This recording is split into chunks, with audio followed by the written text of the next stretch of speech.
Mesdames et messieurs, bonsoir. Encore, Infomonde, je vous en prie de partager la vidéo dans tous les groupes possibles, de vous abonner et d'activer la cloche de notification pour ne plus rater mes vidéos. S'il vous plaît surtout, continuez à vous abonner massivement sur cette page Infomonde.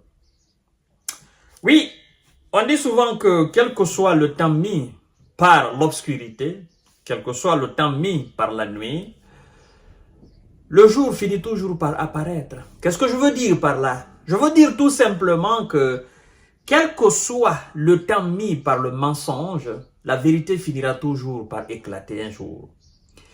Et l'éclatement de la vérité fait souvent très mal. Ça crée des ennuis. Vous comprenez?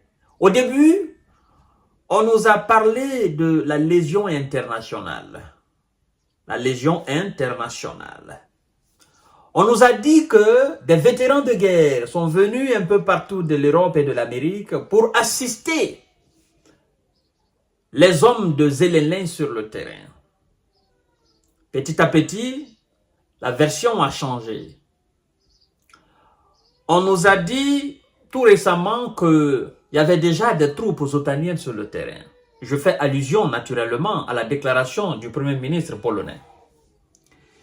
Et puis, il y a des experts, des anciens travailleurs de la CIA, des agents du renseignement militaire de la Navy, nous ont fait savoir que l'Hexagone avait déjà envoyé quelque chose de 100 hommes et qu'il y avait 1000 et quelques, 1500 qui seraient sur la liste. D'ailleurs, il faut dire que c'est le patron du service de renseignement extérieur russe qui a levé, n'est-ce pas, le voile sur la question d'envoi des soldats français sur le terrain. Lui, il a dit qu'il y avait quelque chose de 2000. Maintenant, puisque ça fait beaucoup jaser, bon, les deux camps ont finalement décidé, si on peut dire ainsi, d'officialiser cela. Qu'on ne puisse plus dire des mercenaires français, qu'on ne puisse plus dire des gens de la Légion étrangère, qu'on ne puisse plus dire la Légion internationale, qu'on dise tout simplement des soldats français en Ukraine. Mais dans quel cadre? Et ils ont trouvé un cadre spécifique. Mais il faut être dupe. Dans ce dossier, pour avaler cette salive très amère d'instructeurs français en Ukraine. Je dis, il faut être dupe pour pouvoir avaler cette salive très amère. Parce que, laissez-moi vous dire, mesdames et messieurs, les Russes ne sont pas dupes. Eux, ils continuent ce qu'ils savent faire. C'est ça la grande différence. Ils ne font pas assez de bruit autour de ça. Et ils ne se sont pas cachés. Quand ils ont décidé de lancer l'opération spéciale militaire en Ukraine, ils l'ont fait aux yeux de tout le monde entier. Ils sont venus avec une colonne de chars, de véhicules, plus de 60 km. Ça s'est fait devant tout le monde. Nous avons encore les images et les vidéos. Donc, ils n'ont pas fait cela dans la démagogie. Ils sont venus direct avec des armes et des avions et des hommes. Ça s'est passé devant tout le monde. Mais nos amis occidentaux, ils veulent faire la guerre à la Russie tout en passant par l'Ukraine. Et c'est là où nous disons d'ailleurs que c'est un mal. Parce que, ayez le courage de faire comme la Russie a fait, en envoyant une colonne de chars, c'est-à-dire en venant, mais directement en Ukraine. Ayez le courage d'aller directement en Ukraine. L'Ukraine, c'est un terrain neutre. C'est ce qui est intéressant dans l'affaire. C'est que l'Ukraine n'est pas un pays membre de l'OTAN. L'Ukraine n'est pas dans BRICS. L'Ukraine, c'est un pays neutre. C'est un terrain neutre. Donc, l'OTAN n'aura pas besoin de respecter quoi que ce soit. D'accord? L'OTAN, les États-Unis n'auront pas besoin de respecter quoi que ce soit sur le terrain.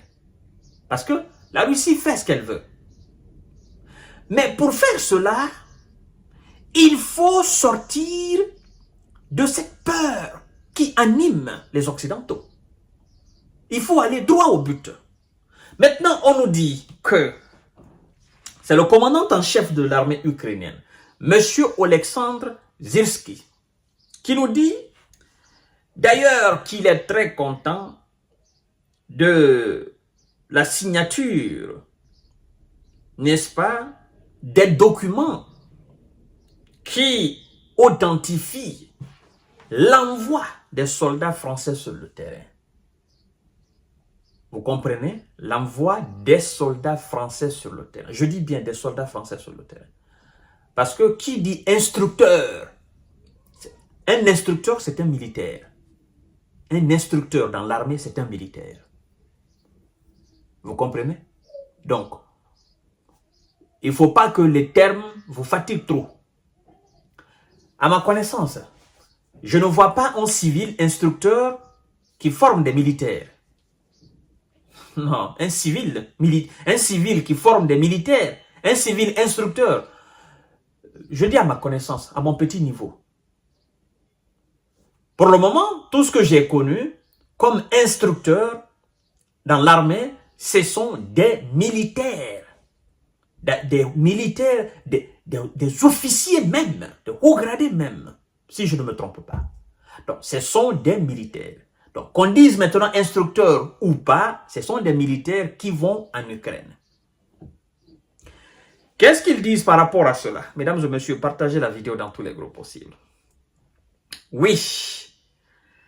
Alors, c'est le commandant en chef des forces armées ukrainiennes qui affirme que la France allait envoyer prochainement de premiers instructeurs militaires en Ukraine afin de former les troupes de ce pays ravagé par la guerre avec la Russie. Il dit, je cite, M. Oleksandr Syrskyi dit, je cite, « J'ai déjà signé des documents qui permettront aux premiers instructeurs français de se rendre prochainement dans nos centres de formation et de se familiariser avec les infrastructures et leur personnel. » A écrit sur Telegram le général Oleksandr Syrskyi. J'ai signé. Le général dit qu'il a signé. Il dit, j'ai déjà signé. Il faut ajouter déjà. J'ai déjà signé des documents, les documents qui permettront aux premiers instructeurs français de se rendre prochainement dans nos centres de formation et de se familiariser avec les infrastructures et leur personnel. Monsieur Oleksandr a fait cette déclaration. Donc, il officialise. De par cette déclaration, l'acte est officialisé. Je ne comprends pas maintenant pourquoi forcément, du côté de l'Hexagone, on entre dans la langue de Molière pour essayer de faire croire que ce que le général a dit n'est pas tout à fait vrai. Parce que cette déclaration du côté de l'Hexagone, la déclaration, elle est floue, en fait. Écoutez bien. Écoutez. L'envoi d'instructeurs français en Ukraine fait partie des chantiers discutés depuis la conférence sur le soutien à l'Ukraine. En février dernier, a tempéré le cabinet du ministère de la Défense française auprès de TF1 et LCI. Cette piste continue d'être explorée, notamment pour comprendre les besoins exacts des Ukrainiens selon cette source. Un peu plus tôt, le lundi, maintenant, c'est le commandant qui avait fait. Maintenant, écoutez très bien. Entre la déclaration du patron de l'armée ukrainienne et cette déclaration du cabinet de la défense française, il y a quelque chose qui ne tourne pas en rond. Vous comprenez? Il y a quelque chose qui ne tourne pas en rond. Soit, du côté de l'Hexagone, on n'a pas aimé la précipitation dans laquelle le patron de l'armée ukrainienne, n'est-ce pas, a fait la déclaration, parce que certainement on aurait voulu qu'il la fasse tardivement ou qu'il attende encore que l'Hexagone fasse d'abord la déclaration avant que lui, ils ne viennent, mais les Ukrainiens, ils ont hâte.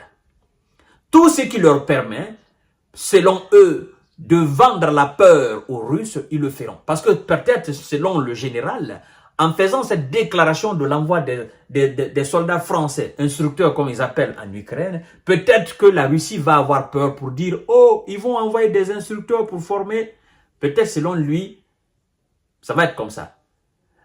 Mais du côté de l'Hexagone, c'est pas comme ça. On aurait voulu que les choses se passent. Parce que lorsqu'on dit l'envoi d'instructeurs français en Ukraine fait partie des chantiers discutés depuis la conférence sur le soutien à l'Ukraine en février dernier, a tempéré le cabinet du ministère de la Défense français auprès de TF1 de LCI. Cette piste continue d'être explorée. Donc, le cabinet du ministère de la Défense ne confirme pas à travers cet acte. On dit cette piste continue d'être explorée. Mais pourtant, l'autre a dit qu'il a déjà signé les documents et qu'ils vont venir prochainement. Pourquoi vous ne confirmez pas directement?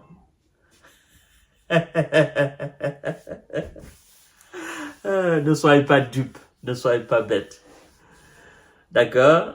Vous savez, c'est des choses ils sont en train d'officialiser les choses. D'accord? Comme le monde sait dorénavant qu'il y a des soldats de l'Hexagone sur le terrain, aux côtés des Ukrainiens. Donc, ils sont en train de trouver un moyen d'officialiser cela parce qu'ils ne peuvent plus le cacher. Ça devient trop lourd. Hein? Que la France sache dorénavant que le peuple français se rend compte dorénavant que, oui, nos hommes sont sur le terrain en Ukraine.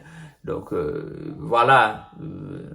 Certainement, dans les jours à venir, la France, de son côté, va mettre les choses sur l'éclair pour dire oui, nous envoyons des instructeurs.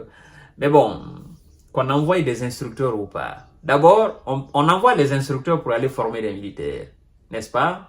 Des nouveaux. Mais s'il n'y a pas, qu'est-ce qui va se passer? Parce que les gens sont en train de fuir. Vous voyez, mesdames et messieurs. Alors, chères dames, chers messieurs, chères demoiselles, je pense que vous avez compris la quintessence de cette histoire. C'est que du côté ukrainien, on a fait la déclaration, on a reconnu, et puis voilà, du côté français, peut-être que la peur encore les retient, ils ne savent pas comment la Russie va réagir, donc eux, ils sont encore en quelque sorte dans la dénégation, c'est-à-dire on couvre d'abord l'information, on ne veut pas que ça soit comme ça, et puis voilà, on continue d'explorer la piste, et voilà, ça fait l'objet de conférences, machin. On a déjà compris. N'ayez pas peur. Dites tout simplement que vous avez envoyé des hommes sur le terrain. Qu'ils gagnent maintenant ou qu'ils perdent, mais que ça soit officiel et que le peuple sache réellement que les Français étaient sur le sol là-bas. Partagez la vidéo dans tous les groupes possibles et à tout à l'heure pour notre série d'informations et de décortiquage. Merci beaucoup.